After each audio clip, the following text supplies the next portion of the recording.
Karna. Karna, Karuna, class name Lancer, Ransa, also known as Lancer of Red, aka No Ransa, is the Lancer class servant of Fiend Vorsembrant of the Red faction in the Great Holy Grail War of Fate/Apocrypha. Shiro Kodomine assumes command over him before he even meets his master, and through his machinations he later officially becomes Lancer's master. He is also the servant of Janako Karajirai in the Moon Cell Holy Grail War of Fate/Extra CCC. Under Janako, he is called Launcher, Rancha, due to Janako having had modified his status to a made-up servant class based on Brahmastra being a beam-like attack. He is summoned by Ritsuka Fujimaru in the Grand Orders of Fate/Grand Order. The son of the Sun God, Kaioshin no Ko, the invulnerable hero of the Indian epic Mahabharata, as a hero on the vanquished side. The central conflict of the Mahabharata is the war over influence between the Pandava royal family and Kaurava royal family. Karna became famous as the rival of Arjuna, the great hero of Hindu mythology. Childhood. Karna was born from the daughter of a human king, Kunti, and the sun god, Surya. Kunti was the wife of the Kuru king Pandu, but he was under a curse that prevented him from producing children, so his queens each had no choice but other methods to bear children.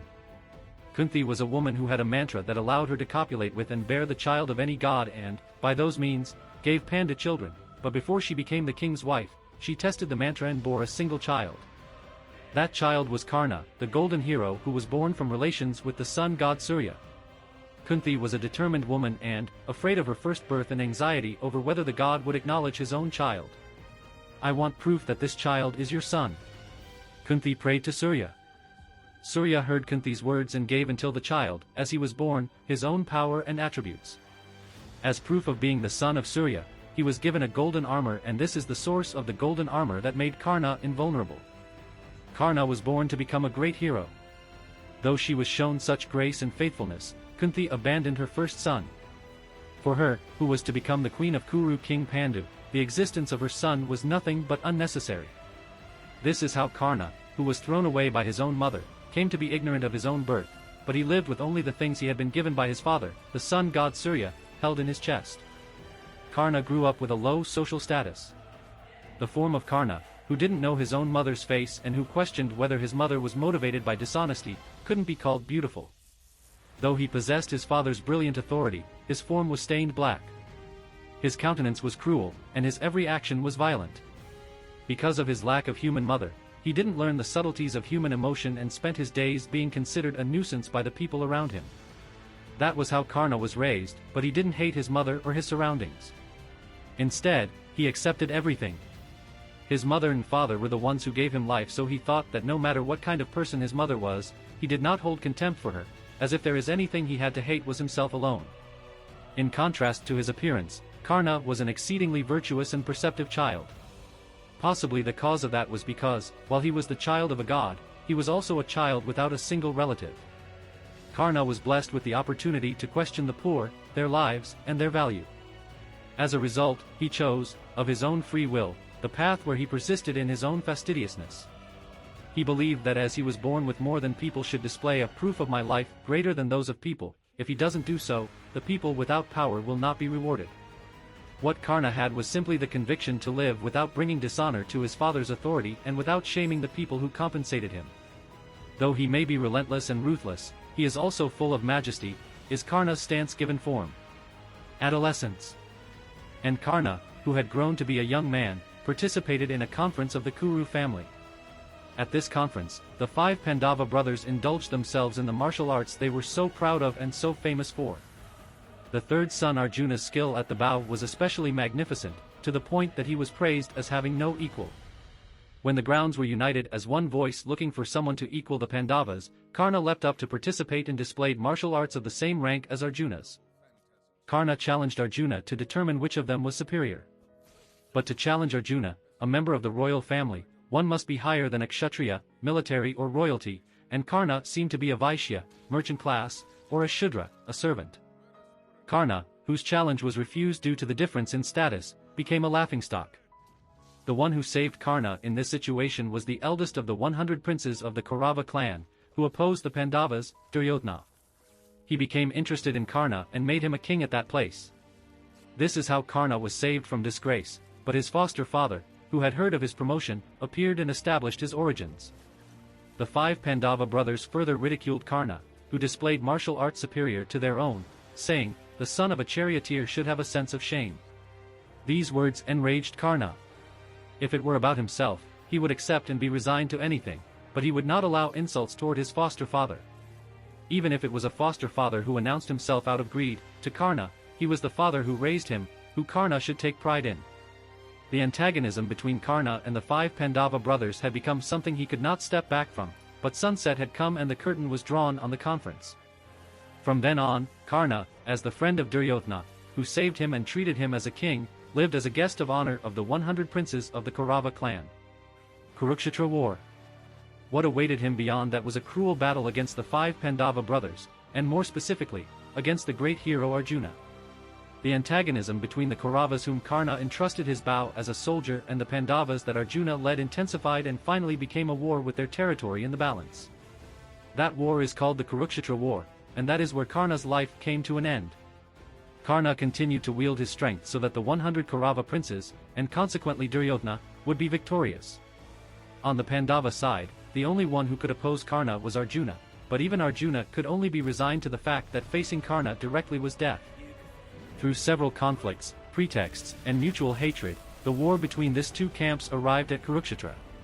Things having reached this point, Karna's mother, Kunti, wagered one last gamble, to reveal his lineage to Karna and draw him to the Pandava camp.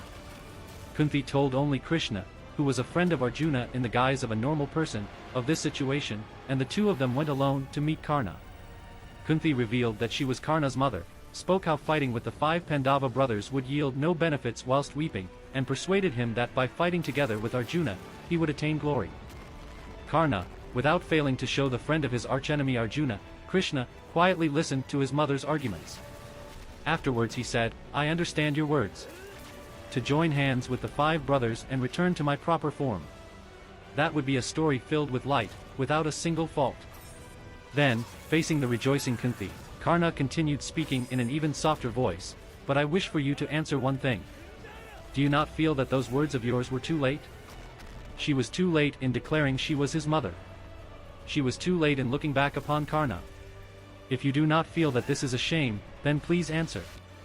You, who declare yourself my mother, if you yourself have done no wrong, then accept the past without feeling ashamed of yourself." While Kunti was a selfish woman, that was due to her natural innocence and simple-mindedness, she was most definitely not a shameless woman. She knew her own deeds, throwing away Karna, who had just been born, for her own sake, were full of selfishness and reproached herself for that. And for that reason, she possessed a minimum amount of pride. She could not tell to Karna, who had been raised alone until now, who was grateful to his foster family, who had never once embraced hatred toward another, a horrible lie. Kunti broke off the negotiation without answering.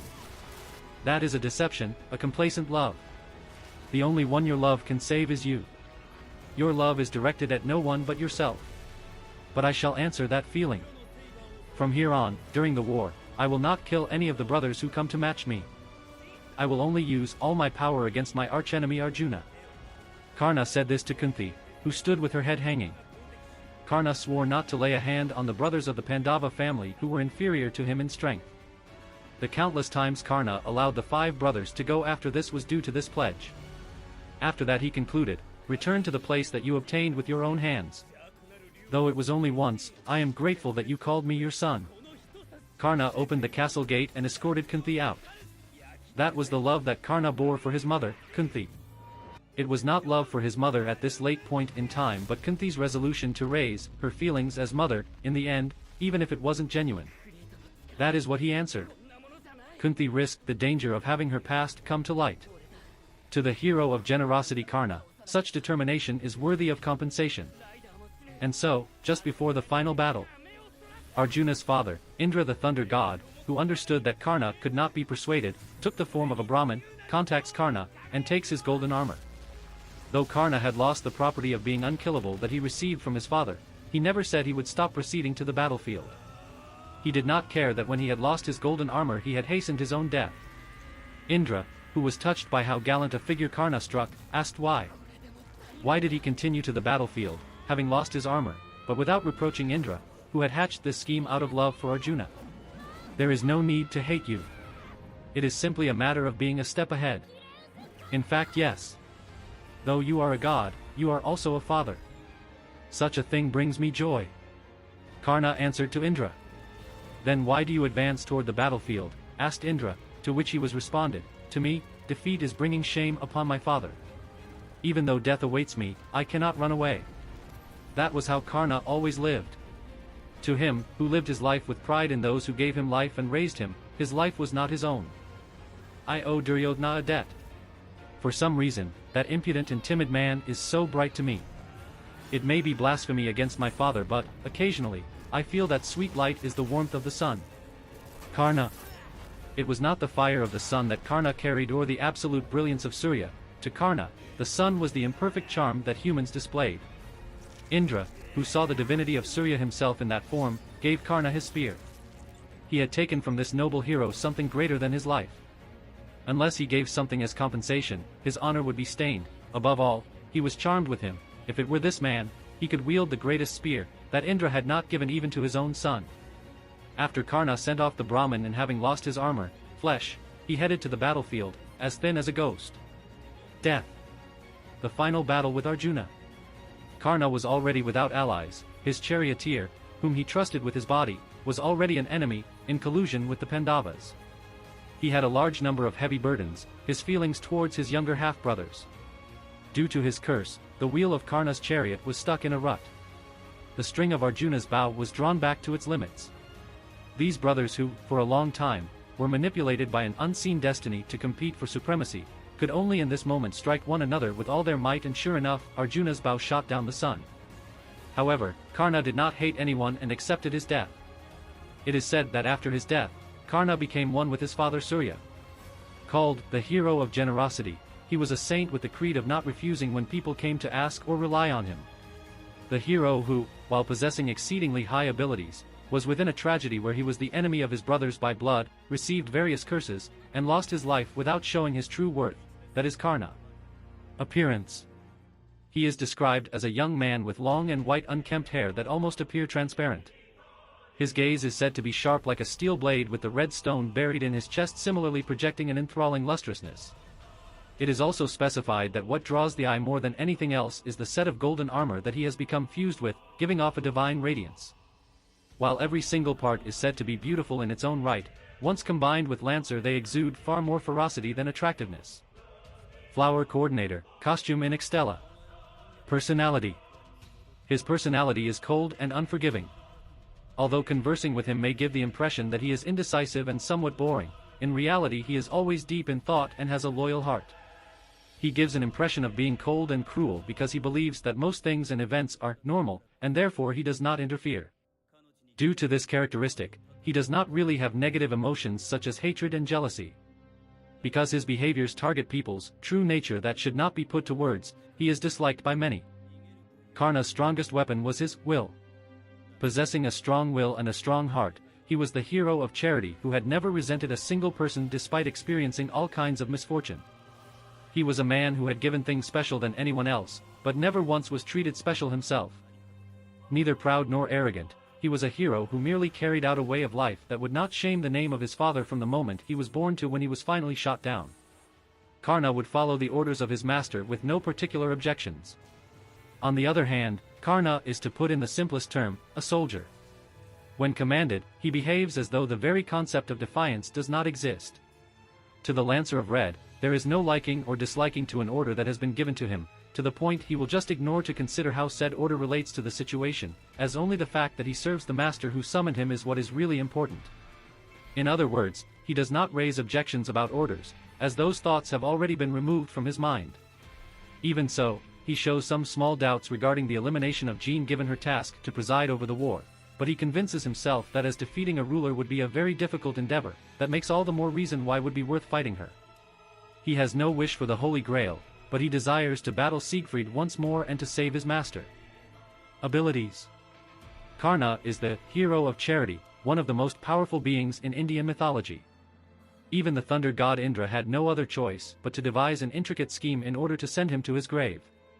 As the great invulnerable hero of the Indian epic Mahabharata, Karna is famed as the rival of Arjuna, the great hero of Hindu mythology.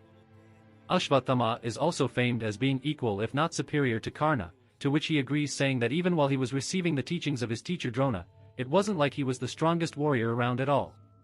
Based on his strength in life, the great hero Karna was truly exceptional, and his name has been echoed in every corner of the world.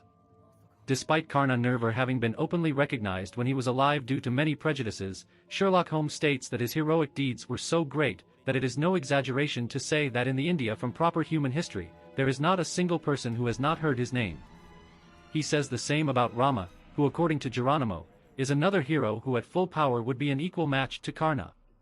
Karna along with Rama, Arjuna and Parvati were Da Vinci's top choices of which servants she would have liked to summon in the Indian Lost Belt with the spirit origin graph.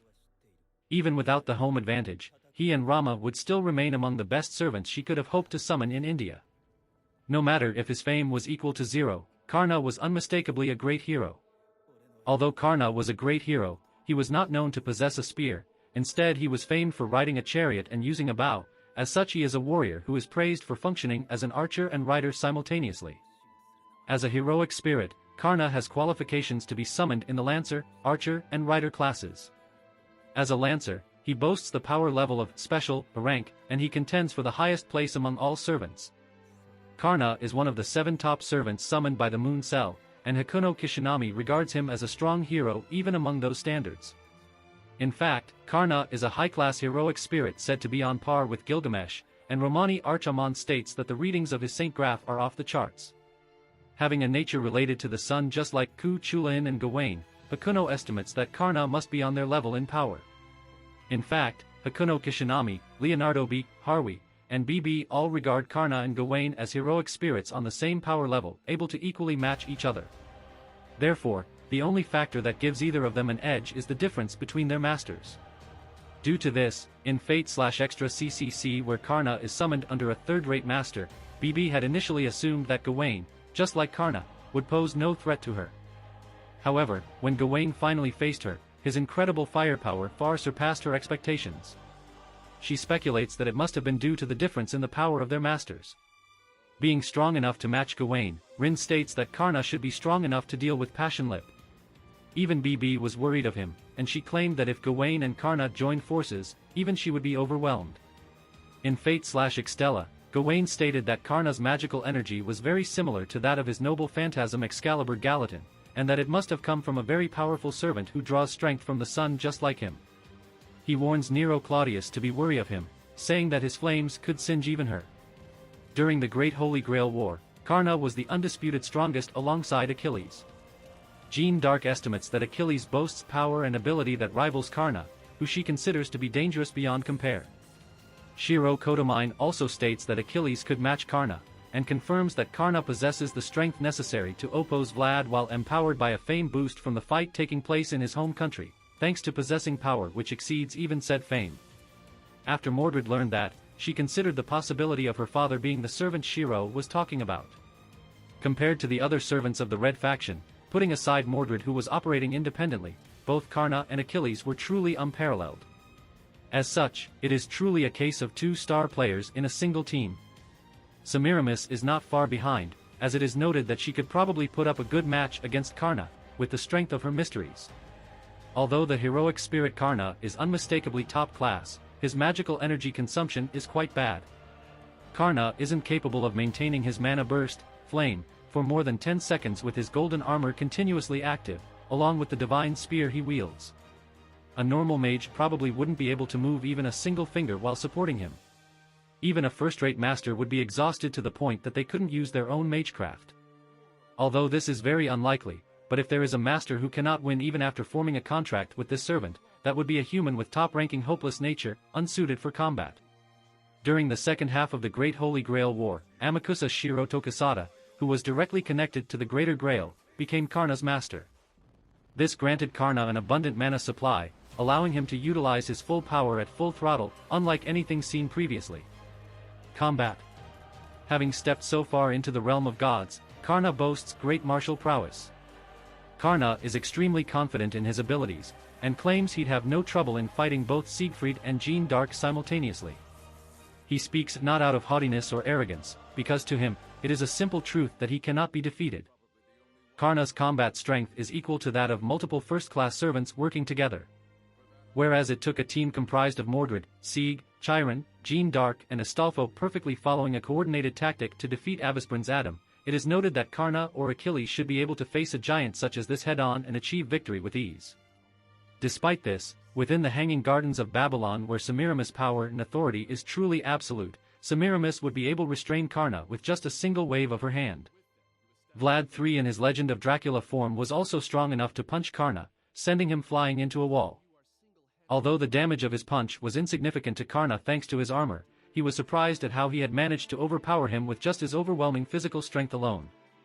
Karna is extremely quick-witted and agile, although even inside the Hanging Gardens of Babylon, where the fame of all servants besides Semiramis is reduced to zero, Karna is still said to be one step slower than Achilles. Lancer's spear is a massive length of iron, which he utilizes its sharp tip and immense weight to bring about destruction. Having a long range with his spear naturally slows the speed of the attack, as a small amount of time is lost with every thrust as the spear must be pulled back. However, even Siegfried, whose swordsmanship has long surpassed mankind, was unable to completely defend himself from Karna's assault.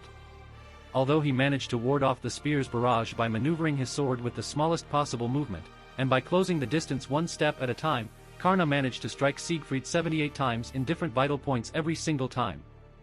Thanks to Karna's immense physical strength and transcendent technique, each of his strikes packed destructive force equivalent to an A-rank attack. Although Siegfried's arms should have been torn apart, and his eyes gouged out, thanks to armor of Fafnir, they were all registered as shallow wounds that could be healed in an instant with Gord's regenerative thaumaturgy. Once Siegfried stops acting careless and relying solely on his armor, he is able to match Karna blow for blow. Every attack was met by its opposite, entwining together and scattering into sparks. The superiority of Lancer's technique still exceeded Saber's by a slight degree, but Saber was tougher in body. Having exchanged hundreds and thousands of blows, in a battle that prolonged for several hours without any of them using their other noble phantasms, all things considered, they were more or less even in terms of strength. A moment's carelessness could lead to a pierced heart or severed head. Anyone would be hard-pressed to tell who had the upper hand, but there was the matter of Gord's. Due to the healing thaumaturgy of his master, Siegfried could always recover from damage. However, Karna's own ability to recover was also considerable, even by himself. An indication that he was powerfully bound to his master and supplied by substantial magical energy. Prior to the start of the events of Fate/Extella Link, Karna was oraclized by Karl der Grosse, getting brainwashed and becoming his pawn in the process. During his first fight with Charlemagne, the young hero proves to be strong enough to fight on par with Karna and chase him away, gaining his praise as a worthy opponent. The next time they meet, Karna has the support of Gilles de Rais. To remove the buff empowering Karna, Gawain momentarily fights Karna, preventing him from going after Charlemagne. After Charlemagne successfully destroys the mana point giving Karna extra power, he joins Gawain and helps him defeat Karna, making him retreat. In the final battle of the story, Karna also had the support of the Saint Metropolita, which was supplying him with extra magical energy. Due to having even more power than usual, not even the combined efforts of Arjuna and Charlemagne were able to overpower him. On the contrary, Karna was at a clear advantage against them in close-range combat. In the fifth singularity, Karna is shown slowly overwhelming Arjuna in close-range combat by slowly closing the distance between the two, due to archers shining in long-range combat. However, as expected of the great Arjuna, the two were nearly on par with each other. Their battle was described by Dr. Roman as the very reenactment of mythology, and, off the charts in every way. Nothing less from a top servant. In Ku Chula in Alter's second interlude, even when working together with Med, Karna and her were unable to overpower Ku Chula in Alter, despite the Mad Warrior having been previously poisoned by Semiramis. Whereas Saber Alter is later shown to be capable of blocking a strike of full power Ku Chula in Alter rather easily, one strike of Cu Alter poisoned by Semiramis was still strong enough to kill Karna. Summer Martha is powerful enough to incapacitate Karna and Sasaki Kojiru simultaneously in a fight. In the Indian Lost Belt, Karna, Rama, and Neza are unable to perform at their best due to a lonely aura covering the entire world, despite them being summoned in their home country. This doesn't mean they can't fight, but that they definitely can't use 100% of their power. Neza states that the effects are negligible, and that they should have no serious issues in combat, to which Karna agrees. Karna regards Neza, Berserker, as a formidable fighter, and even when working together with Rama and Mash Kirilite they were unable to overpower her. Karna states that if the battle had been prolonged, one of them would have ended up resorting to releasing the full power of their noble phantasm. Even with the support of Rama, Ganesha, and Mash, Karna was unable to overpower Ashvatthama in close-range combat, and was forced to use Vasvi Shakti in order to buy some time to escape. To face Arjuna altar, Karna put himself through the same ordeals Arjuna seemingly had went through when he gained the Indian divinities, only deciding to fight him once he had pushed himself as far as he possibly could. After fighting Ashvatthama thousands of times over in a realm where time is meaningless, Karna finally reached a state that would allow him to face Arjuna altar. Although sending Ganesha and Lakshmibai into the past had reinforced the concept that any god who could miss something like this for so long must be defective, even after gaining Shiva's godly strength from Ashvatthama's Saint Graph, Karna was still unable to harm Arjuna altar. In the myth, Shiva was strong enough to get rid of Halahala, the poison Vasuki the Serpent King vomited on the ocean of milk, by drinking it. However, Karna, who was only borrowing a portion of Shiva's power at the time, doubts if he would be able to do the same, although he states that he could jump over it and get to the fantasy tree by himself if necessary. Karna's strongest weapon is his will. Janako's servant. During the CCC incident, Karna's full potential is not drawn out due to Janako Karajirai being a third-rate master. This is largely because by the time he makes his first appearance, he has already lost his greatest weapon, his golden armor. Due to this, even inside the Sakura labyrinth where it is always nighttime, and therefore Gawain is 3 times weaker than normal, Karna and Gawain are evenly matched in close-range combat. Although Karna tried to activate his armor against him, Leonardo B. Harvey used his vanish_add command to cancel out Karna's advantageous effect. After receiving a powerful blow from Gawain, Janako ordered Karna to fire Vasvi Shakti, to which he reluctantly agreed. Skills. Class skills. Magic resistance, C rank negates magecraft with an aria of 2 verses or lower. Cannot defend against large-scale magecraft such as greater magecraft or greater rituals. However, when receiving the effect of the golden armor noble phantasm, it will not be limited to this. Riding, a rank all vehicles and all beasts excepting those of phantasmal beast and divine beast rank can be freely operated. His figure driving a war chariot and running across the battlefield is depicted in the Mahabharata. Its rank is high enough to have aptitude for the rider class. Personal skills. Divinity, a rank as the son of the sun deity Surya, Karna possessed his father's brilliant authority when he was alive, and thanks to having united with him after death, Karna possesses the highest divine spirit aptitude. Having recordings of the past 3-way battle that determined the fate of se.ra.ph, Bakuno Kishinami highly regards the enormous strength with which Karna ascended to the moon cell. Karna is sometimes called the hero of the sun, and portrayed as an incarnation of the sun itself. In that regard, his nature has some similarities to Gawain or Ku Chulain. Siu Chulain is the son of the sun god Lugh, and Gawain wields the holy sword of the sun, Excalibur Gallatin. Bakuno estimates that Karna must be on their level. Furthermore, Karna boasts high defensive power in regards to sun deity lineage's heroic spirits of divinity B or lower. Karna is an incarnation of fire, and due to being the son of the sun, he cannot be burned even by flame spirits. Ozymandias claims that their combat compatibility is bad. Mana Burst, Flame, rank the power to put magical energy into weapons. In Karna's case, blazing flames become magical energy to dwell in the weapon used. This skill is usually active and all the weapons that Karna grasps receive this effect. He can use this skill to fly, using the flames as boosters. At maximum power the flames can be used by Karna in a charging attack, capable of crushing average servants in one hit. Karna while using this skill calls out, "O Agni!" He can use this skill to burn inside his body. The stakes that held him and restrained his body were all burnt away. The scene looked as if the flame god Agni had descended upon the earth. A stream of fire formed around Karna as if to burn away the ground, yet it didn't harm even a single strand of his hair. Discernment of the poor, a rank insight to see through the opponent's character and attribute. He will not be deceived by excuses and deceptions from words. It expresses the power to grasp the true nature of the opponent possessed by Karna, who was blessed with the opportunity to inquire about the life and value of the weak due to being someone without a single relative. Shiro Kotomine personally restrained himself from lying as much as possible to avoid this skill and acted out by manipulating Lancer's real master. Uncrowned martial arts, rank arms competency that was not recognized by others due to various reasons. To the opponents, the rank of his sword, spear, bow, riding and divinity appears to be 1 degree lower than what it actually is. If his true name is revealed, this effect will be terminated. A considerable weakness, considering Karna's attributes as a hero are not the kind of thing that can remain hidden. Also, this is a digression, but the rank of his luck stat was reported by Karna himself. Noble Phantasms. Kavacha and Kundala. Emitting the radiance of the sun, Karna wears the armor Kavacha and Kundala, a powerful defensive type noble phantasm integrated in his body that emits the radiance of the sun. Because its light itself taken shape, it is difficult to destroy even to gods.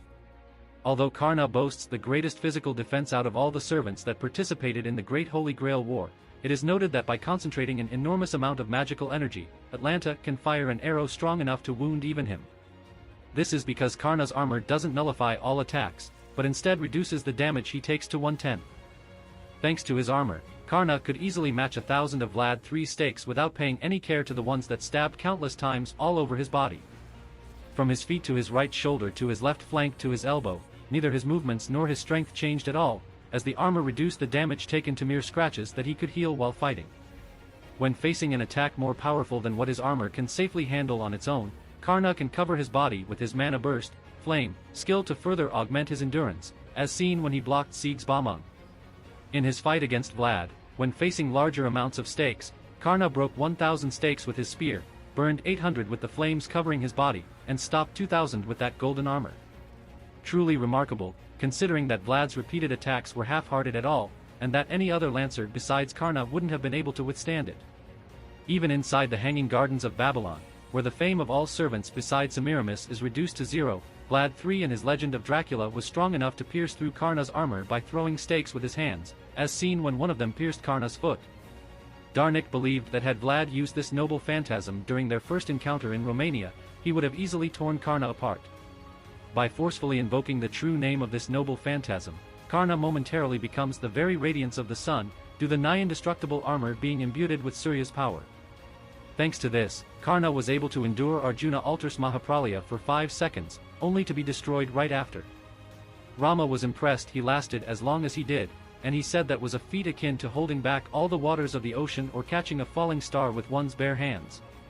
He states that there are a few heroes in all of history who could have withstood a cataclysm like that, even just for a few seconds. Karna states that no matter how powerful the moon cell may be, as long as it remains the moon, it wouldn't be able to destroy his armor. Brahmastra. Brahmastra, an anti-army, anti-country noble phantasm granted to Karna. When summoned as a lancer, it will manifest as a different projectile weapon. By calling upon the name of the god Brahma, it will pursue the enemy and surely hit, but because of a curse it cannot be used on opponents of greater ability than himself. Gawain was able to repel the beam with an attack called Sword Flash of Loyalty. Brahmastra Kundala. By enhancing Brahmastra with his mana burst, flame, skill, Karna can launch his hidden noble phantasm and trump card known as Brahmastra Kundala. The Brahmastra, which already had a wide effective range to begin with, has its effective range further widened and its power exceptionally raised, to the point of being compared to nuclear weapons. This noble phantasm rivals his golden armor. When he was tasked with killing Jeanne d'Arc before she arrived to Trifaz, he came to the conclusion that it'd be unwise to underestimate her and thus decided that he'd destroy her with this noble phantasm from the start before giving her time to exercise her privilege. Having just arrived when he was about to unleash it, Gords considered that it was so powerful, that it should have been wiser for Siegfried to fight alongside Ruler with her invincible privilege to defeat Karna. Although Jeanne d'Arc refused to work together with Saber of Bulk due to her role as a ruler, she wanted to cry out for Siegfried to stop fighting him, relying simply on his armor of Fafnir to nullify Karna's attacks, knowing what both of them were truly capable of. When fighting Vlad III, he began to wait for the chance to use this noble phantasm in order to increase the success of his finishing blow. Sieg was able to offset this attack with Bombang. Vasvi Shakti. In exchange for removing his tremendous defensive power, Karna is able to activate Vasvi Shakti, a one-shot only spear of light that takes down even gods. Originally the thunder spear of the king of the gods Indra, which not even him could handle properly. Its power is sufficient to kill gods. Therefore, heroic spirits are a matter of course, monstrous beasts, phantasmal beasts, divine beasts, shields, fortresses, bounded fields, and every single existence is equally meaningless before its might. However, it fails to overpower Achilles Cosmos due to its unique properties. Even though the light of the spear melted, boiled and trampled upon its world, the shield was able to endure it as Vasvi Shakti's power is enough to destroy a single existence, whether that be a person, an army, a fortress, or a god. But it's unable to destroy Achilles' world, as killing a god does not mean killing a world. If the god is killed, then all that's left is a world without a god. Even without a god, the vast skies, earth, oceans will continue to limitlessly spread, mankind's triumphant song will continue to resound. What thwarted the spear was the world itself. After completely blocking the blast, the shield was destroyed, as enduring the might of the spear was too much. During his fight with Arjuna in Fate/Extella Link, Karna had the support of the Saint Metropolita, which was supplying him with magical energy, giving him even more power than usual. Since Arjuna wouldn't have been able to charge his noble phantasm in time to defend himself from Vasvi Shakti, Charlemagne used his Joyeuse order to offset it. Although it managed to offset most of the attack, he was left in a wounded state. When Karna fired Vasvi Shakti again a second time, Arjuna was now able to equally match it with Pashupada, having had enough time to get it ready. The resulting explosion of the two noble phantasms clashing sent Karna and Arjuna flying away. In the North American singularity, this attack wasn't powerful enough to reach Ku Chula in altar due to Karna being mortally wounded from Ku's previous surprise attack. Even in this condition, Vasvi Shakti still caused Ku great damage, forcing him to retreat. During his fight with Gawain, where Karna was also weakened due to being Janako Karajirai's servant, the Knight of the Round Table was strong enough to block Vasvi Shakti despite being nighttime, when he is 3 times weaker. By forcibly activating his numeral of the Saint's skill, which greatly reduces damage for 3 turns, and Leonardo beat Harwi, further buffing his endurance with a code cast, Gawain was able to ward off the edge of the attack and avoid getting a direct hit. Although Gawain wasn't able to defend against it completely, he still had enough strength left to fire Excalibur Gallatin as a counter-attack, defeating Karna in the process. In the events of the Indian Lost Belt, this attack failed to kill Ashvathama. Although it certainly hurt him, due to Krishna's curse, Ashvathama started recovering from the damage at an alarming speed. Scandinavia Peperoncino also states that because Arjuna altar outclasses both Karna and Rama in every way, not even Karna's noble phantasms would stand a chance against him. He said this despite Arjuna altar being occupied at the time charging Mahapralaya and without taking any defensive action to protect himself.